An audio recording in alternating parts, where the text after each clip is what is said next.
علما إلما استادي ما إنه تربي بعد داتن إنتين سنجمر نوم على مول أنتان كودات أنا كو أقولتشو سماعون كورو إلان تسلك لكانو ينوالشو سماعون كورو إلان تسلك لكانو ينوالشو زوبو أغور هلابا زوبون كانتي مكالانو ورجام سيشو بيچو بيتو منچا በጣም ደስ ይላል ውስጡ ሲታይ እነቱም እኛ ስታዲየም ብቻ ሳይሆን እየገነባን ያለነው አንድነት ነው። አንድነት የተባለው እውነት ነው።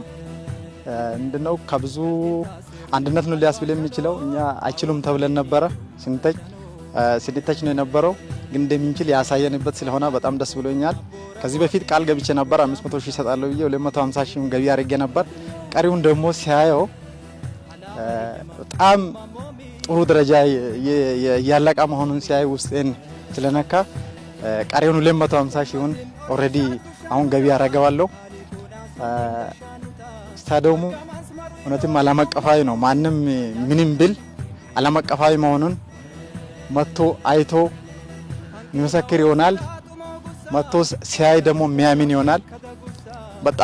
በጣም ደስ እያለ በጣም በፍቅር ሁሉም ደስ ብሎት የሰራ አንድነትንም ጭምር የፈጠራ ስለሆነ አሁንም የሚያወሩትን ቢያወሩም ሚሉትን ቢሉም እኛ ስታዲየም ሳይሆን ኤርፖርት ጭምር መስራት እንደምንችል የሚናሳይ ነው የሚሆነውና ይሄንንም የጀመርነው በአጭር ጊዜ ላይ ጨርሰን ወደ ቀጣዩ ምዕራፍ የምናልፈው ነው የሚሆነው እንጂ ስታዲየም ብቻ ሰርተን ስታዲየም ብለን የምንቆመው ሳይሆን ለስታዲየሙ ደግሞ የሚያስፈልጉ ነገሮችን ከተማ ማሟላት ያለበትንም እያሟላን የሚነድ ነው የሚሆነው። ቃል የገባነው ሰዎች በሙሉ እያየ ነው። ለምን ቃል እንደገባነው ቃልን እንትን ማለት ነው ያለብን። ቃላችንን መጽናት ነው መቆም ነው ያለብን። ቃል ገብተን ብቻ ስንወጣ እውነትም አይችሉም የሚለው ነገር ለሚባለው ሰዎች ክፍተት መስጠት ነው ሊሆን የሚችለውና ይሄንን ደግሞ እኛ በቃላችን መስራት ሲናረጋግጥ መጽናታችንን ማረጋገጥ ነው አንድነታችንን ማረጋገጥ ነው ሊሆን የሚችለውና በጣም ነው ደስ አለኝ። መጀመሪያ ቀን 100 ሺህ ብር ነው አሻራ አስቀምጣለሁ ብዬ ቃል የገባሁት እሷን ሳልሰጥ ይሄንን ገብቼ አላይም ብዬ እስከዛሬ አልገባሁ ነበር። ዛሬ ገብቼ ሲያይ እኔ 100 ሺህ ብር ቃል ሲገባም ይሄ ይሰራል ብዬ እውነትም አልመሰለኝም። ግልጽ እንድናገር ሰው ዝም ብሎ ሰው ስል እኔም እንደ ነሻጣ ነው ተነስቼ 100 ሺህ ብር አልኩት። ይሄ ሀላባ ውስጥ እኔ እዚሁ አስፋልት እየተመላለስኩ ይሄ እዚሁ ውስጥ ተሰርቷል ብዬ በምንም አላመንኩም ነበር። በጣም ነው ደስ አለኝ። በዚሁ እንቀጥላለን። መጀመሪያ ያልኩት እንደም እስከዛም የተዘጋጀሁት ይሄንን ቢያይ አልዘጋጅም ነበር።